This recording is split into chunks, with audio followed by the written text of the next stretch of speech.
রাধে রাধে বন্ধু, আপনাদের সবাইকে জানাই বাবলি লাইফস্টাইলের তরফ থেকে অনেক ভালোবাসা। নতুন একটা দিন, নতুন একটা ব্লগ, আশা করি আপনাদের অনেক ভালো লাগবে। আর সকালের পরিবেশটা আপনাদের সঙ্গে একটু শেয়ার না করলে তো আমার ভালোই লাগে না। আর এই যে দেখুন আমাদের ছোট্ট মিনি হাম্বুটা শুয়ে আছে, তো ভাবলাম একটু ওকেও আমার ভিডিওতে আনি।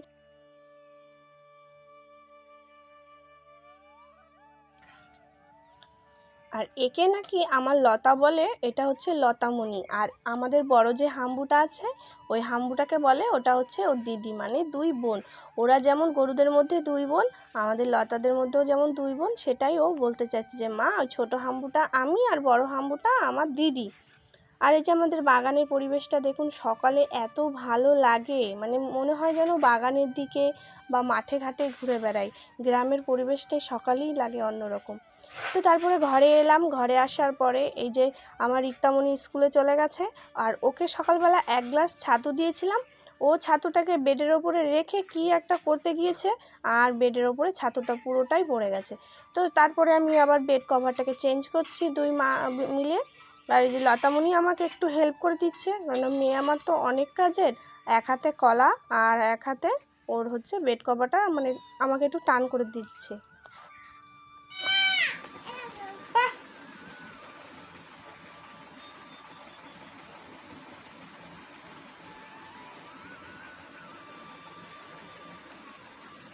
কলাটা দাও, আমাকে দাও, কলাটা দাও, দাও,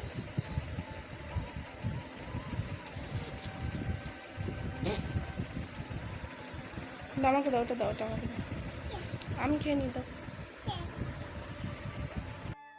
বেলা তো অনেক হয়েছে, ওকে খাওয়ার মতন কিছুই দেবার আমার কাছে ছিল না। আর ওর বাবাও আজকে দোকানে এখনও পর্যন্ত যায়নি। তো ভাবলাম তাহলে কি করে দেওয়া যায় মেয়েকে। তো ছটপট করে বানিয়ে দিলাম।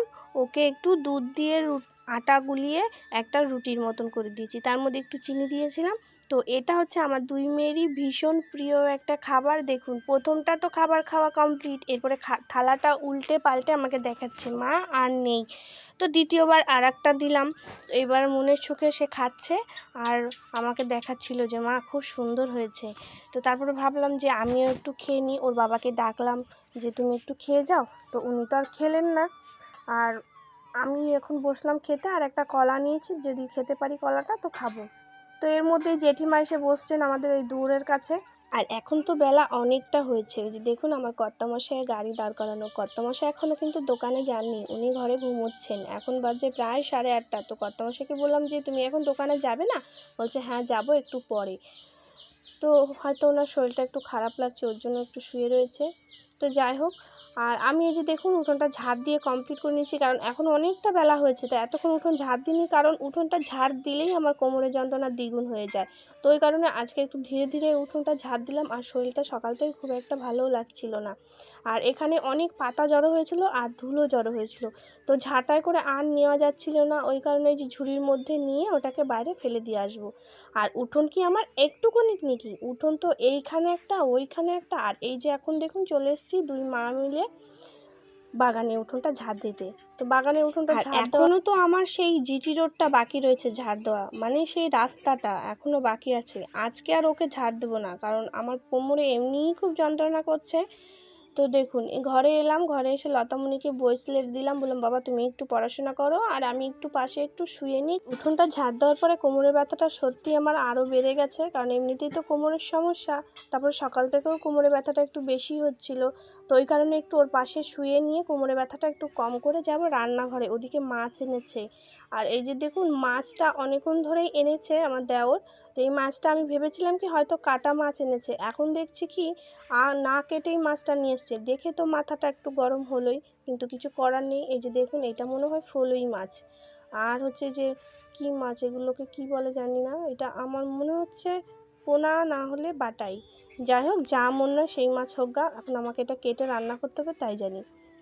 তো এটাকে আমি এখন কেটে ধুয়ে রান্নাঘরে আসি। তো মাছ কাটার পরে, ধোয়ার পরে, রান্না করার পরে ভাত নিয়ে পুরো বসে পড়েছি আপনাদের সামনে। তো লতামণিকে একটু আগে আমি ভাত খাইয়ে দিলাম, কিন্তু ও আমার এই সুন্দর মানে সাজানো থালাটা দেখে ও নিজেই খেতে বসে পড়েছে। আর এই যে দেখুন আমার ভাত ফেলে আলিঝালি করে সব একাকার করেছে।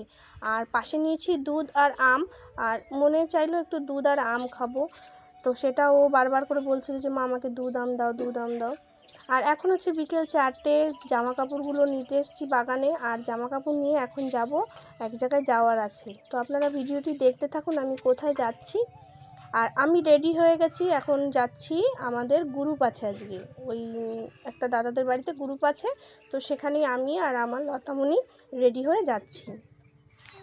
আর বাইরের কোনো সাউন্ড আমি দিতে পারছি না, জানেন তো আমার মানে ভিডিওতে প্রচুর সমস্যা হচ্ছে, কপিরাইট চলে আসছে। এই কটা ভিডিও ছেড়েছি তার মধ্যে 3-4টে ভিডিওতে কপিরাইট চলে এসছে। হ্যাঁ, মানে বাইরের কোনো মিউজিক টোন হয়তো আমার ভিডিওর মধ্যে চলে আসছে, তো সেখান থেকে কপিরাইট চলে আসছে। তো তারপরে গ্রুপে চলে এসেছি, আমাদের খাতাপত্র যেসব কাজ ছিল, মিটিং লেখা শেখা ছিল, সেগুলো লেখালেখি করা হলো। আর এখানে সবাই লিখছে। তো তারপরে টাকা পয়সার লেনদেনটা করা হলো, সবার টাকা জমা করা হয়েছে। তারপর আজকে যেই দিদিদের বাড়ি গ্রুপ ছিল, সেই দিদিদের বাড়িতেই আজকে ঠান্ডার ব্যবস্থা করেছিল।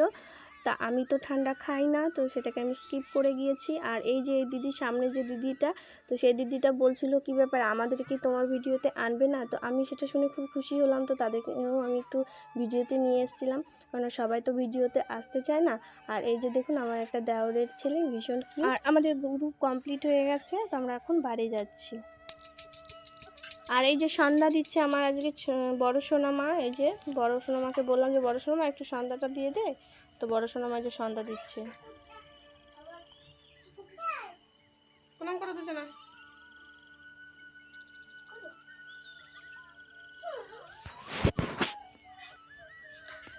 আর বড় সোনামারা ওদিকে সন্ধ্যা দিচ্ছে, আমি চলে এসেছিলাম রান্নাঘরে। তো এসে গ্যাসের মধ্যে আমি ব্রেড করতে করতে আমার গ্যাস শেষ। আর উনুনে কি বলুন তো ব্রেড তৈরি করা হয়? তাও আমাকে উনুনে ব্রেড তৈরি করতে হচ্ছে। উনুনটা তো জ্বলেছে কোনো রকমে, এখন জানি না কি দশা হবে। ওই দেখুন বলতে বলতে উনুন আমার নিভে গেছে।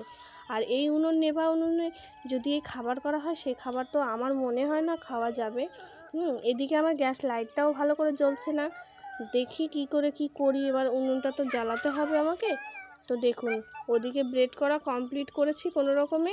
আর তারপরে যে তরকারি ছিল, ভাবলাম যে উনুনটা ধরিয়েছি যখন, তাহলে তরকারিটা জাল দিয়ে নিই। আর রাতে আছে পান্তা ভাত, আর পান্তা ভাতের সঙ্গে এই তরকারিটা মেয়েদেরকে দিয়ে খাইয়ে দেবো।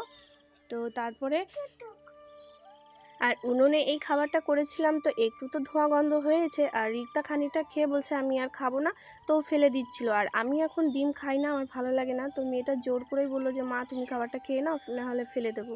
তো সেটাই আমি খেলাম।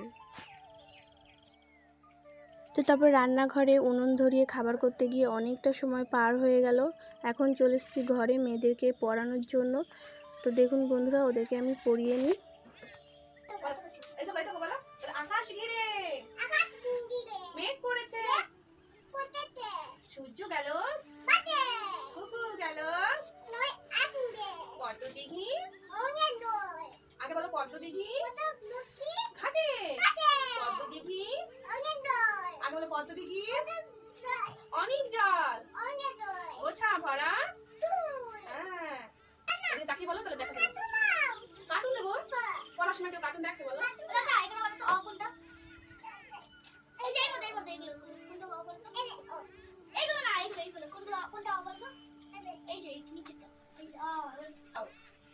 হাত দেখাও, পা দেখাও, তোমার দাঁত দেখাও।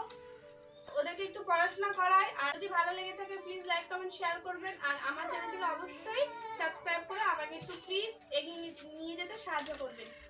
তো বন্ধুরা দেখা হচ্ছে নেক্সট ব্লগে, ততক্ষণের জন্য সবাই ভালো থাকবেন। সবাইকে জানাচ্ছি শুভরাত্রি।